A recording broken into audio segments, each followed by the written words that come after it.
Outside the big station is a light rail system.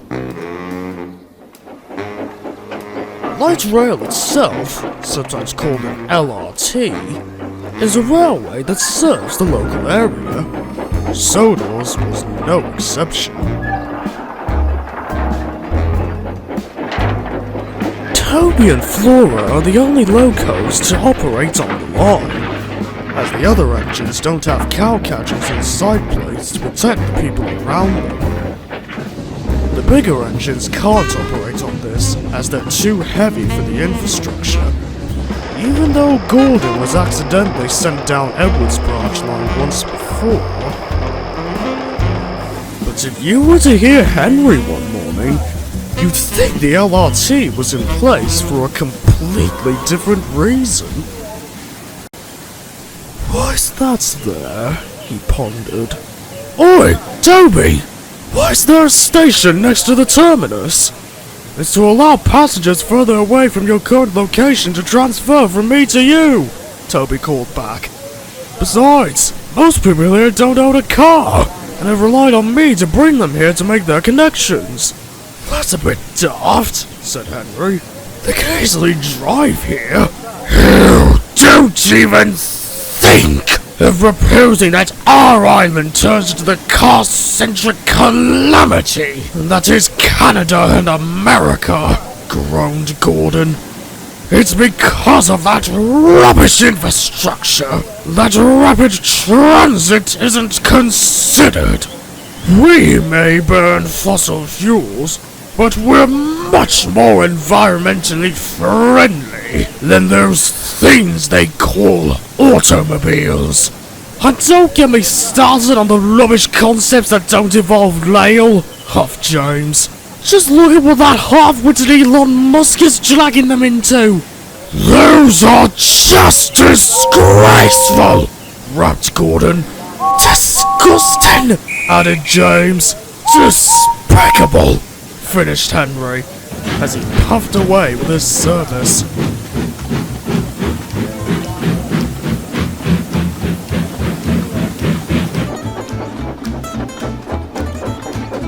As Henry passed the junction to the tram line, he pondered what Toby had said. I can see why people rely more on him than their silly fuel-guzzling cars, he muttered, but he said this to himself.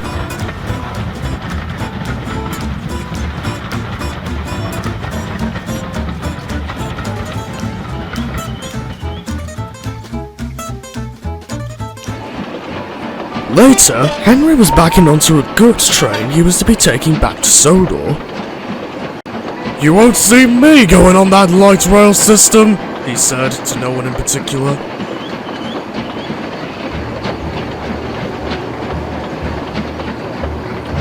If Henry hadn't spoken so loudly, his trucks may not have heard him.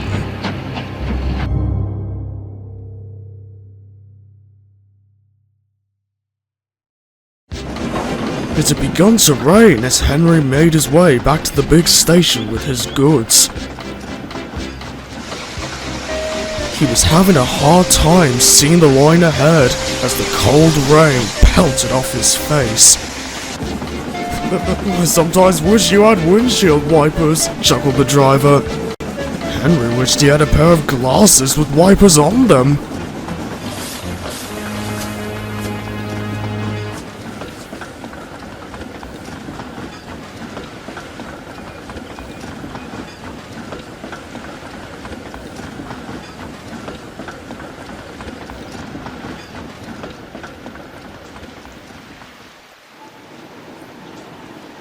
Meanwhile, at Southern Tidmouth, Sandy had brought some workmen to repair some damaged rails. The men were now on their break, and had left Sandy dousing in the rain.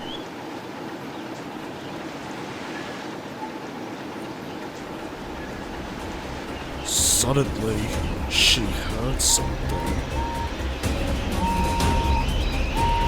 That Sounds like Henry, thought Sandy. Then she heard the familiar laughter of trucks. Okay, what are those cheeky buggers up to? No. Sandy watched in horror as Henry came barreling towards her. Look out, Sandy! He cried. Before Sandy could say anything else, Henry slammed into her.